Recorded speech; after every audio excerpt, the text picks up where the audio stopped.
How's it going, guys? My name is Zach with the Movie Castle, and today we're going to be continuing my Sharks of Summer series. Sharks of Summer is a series I do around here where once a week, at least once during the summer, I take a look at a shark movie. And today we are going to be doing the last one for the year. Yeah, Sharks of Summer 2024 is finally wrapping up. I'm going to be moving into the Halloween season and covering some Halloween movies. But we do have one more, and that will be The Shallows. This is from 2016, directed by Jaume Collet Serra, and stars Blake Lively. Now, this is a film that really does have a cult following. A lot of people did suggest this movie to me, and it was one that I knew it was good. Like, you know, it's got the certified fresh, and it's got all these quotes in the water. Although that being said, if you stare at them long enough, you realize like half of them aren't attributed to anybody, but whatever. But it's one that people had said was good, but I heard the plot and I'm like, it sounds like it's just Blake Lively sitting on a rock for 90 minutes, and I wasn't too eager to watch it, but I'm like, hey, it's the finale, I'll finally check this movie out, and it's good. I mean, like, okay, I'm not in the movie's cult or anything like that, but I think it does a lot of stuff right, you know?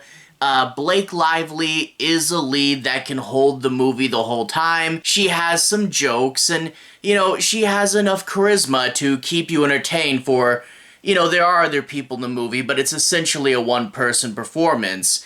And they're not afraid to really put her through the ringer, you know? Early on in the movie, she messes up her leg and her foot's like starting to turn all blue and stuff. There are some painful and wince-inducing survival moments in here, and in general, they do keep things tense and we do amp up to a fun enough finale.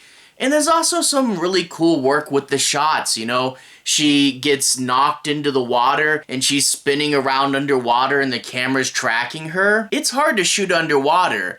And like in the beginning, they're surfing and coming right up to the camera doing cool surfing poses, and I'm like, you know, this is good cinematography of something that's kind of hard to shoot. And then there's a weird thing with this movie. In the beginning, whenever she's on her phone, they kind of just comp the phone screen into the air around her, and it kind of looks like a big hologram. We border on Scott Pilgrim for a minute, but whatever. The point is, the movie's a little bit flashy, even though it is kind of low on scale. It's a good movie. It moves along good enough. It's a good, tight survival situation for those of you who really like that. And I think it is fun. I just wish it was a little deeper, and I wish it was a little more, because, you know, you get things like the clever survival stuff, like she's a med student, so she knows how to treat her leg, and there's things like, oh, the sun's beating down on me, let me use this half of a surfboard to shield myself from the sun. There's some clever survival moments in here. I just wish it was tougher, and I just wish there were a few things super clever that I wouldn't have thought of. This is good enough. It's one of the better non-Jaws shark movies. Again, I don't think it's the best shark movie ever or anything, and if I have to watch a really good non-Jaws shark movie, I'd be more likely to watch, you know, 47 Meters Down or Shark Night, but this is still pretty good. I liked it. I'm not in the cult, but it's good. But I guess in order to analyze it further, let's take a bit of a look at the plot. No major spoilers, but I do want to take a moment, break down and analyze a few things. I'll be avoiding the end though. Anyway, we open up with a fun GoPro sequence where we see two surfers get attacked by a shark. Bear that in mind for later. We then cut to Blake Lively, and she's hitchhiking in Mexico. She's trying to get to a secret surfing spot that her mother told her about, and as she's talking with the cab driver, we get some humor, we get some fun moments and some good character work, and we find out things like her mother's dead, and, you know, the family's kind of struggling to keep it together, and she's kind of doing this to remember her mom, and I'm like, okay, we're grounding her, we're getting to know her, that's really good. Well, she gets to the beach and the guy she's hitchhiking with is like, be careful, it's almost sundown. And she goes into the water and again, the cinematographer's catching these, Blake Lively surfing and going right up to the camera and doing cool poses. And there's bits where, like, if she doesn't want to surf, she has to go under a wave, which I guess that's a thing. I know nothing about surfing, but it's shot really well. But more importantly, the two guys from the beginning are here surfing, and we know from the beginning that they're going to die later. A fun, out-of-order edit that tells us we're in danger.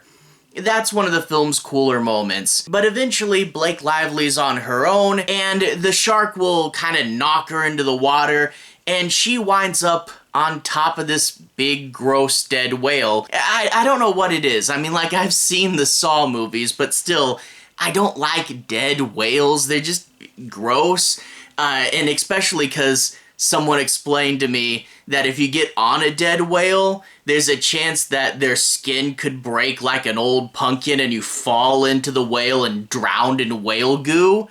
It's kind of gross, but it's to explain why the shark's there. It's like it's its feeding ground. And I do like we get some backstory with the shark as well, where you see that he has a hook and a big scar, and you're like, okay, this shark doesn't like people because of a personal vendetta. I like that the shark has some character here. That was pretty cool.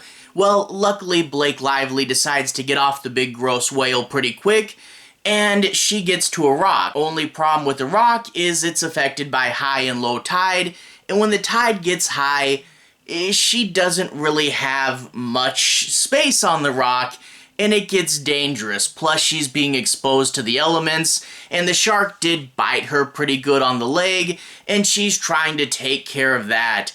They give her a fun little seagull friend, and I think that really did liven up the movie because, she has someone to talk to. It has like a dislocated wing so it doesn't fly away, and it's her with a bird, and it's kind of fun. But she has a few things on the water. It's like the whale's here, the rocks are here, the buoy is over here, and then the beach isn't terribly far away, but she knows about how fast the shark swims, and she knows she doesn't have time for that. As the movie goes on, the sequences do get a little better. It doesn't drag too bad in the middle, which is something that this kind of movie definitely could have. And it does scale up, and there is some fun, unique sequences, like at one point when she is thinking about making a dash to the buoy, something strange shows up, and it's a very interesting idea there. I don't want to spoil it, but there are some fun sequences towards the end, and it does get better, especially when you get to the big climactic moment, and overall it's pretty fun. It's just one that I wish had something in that middle bit that blew me more away than it did, but you're not actually there for terribly long. I just wish, again, there were some clever moments. I just wish it was pushed that extra little bit farther. As I said, it's a good movie. I liked it. I'm not sure why so many people absolutely love this movie, but it still is fun enough, and I can definitely recommend it, and it's probably one of the better non-Jaws shark movies. Anyway though, to everyone who's watched so far, thank you for watching. To everyone who's liked and subscribed, thank you. You really are helping the channel out. I'll leave a relevant playlist on the bottom. This should be my Sharks of Summer 2024 playlist. Since Sharks of Summer is over for the year, you can watch this whole year from the beginning. Anyway, have a good day. I'll see you guys again very, very soon. Relevant playlist on the bottom. Have a good day now.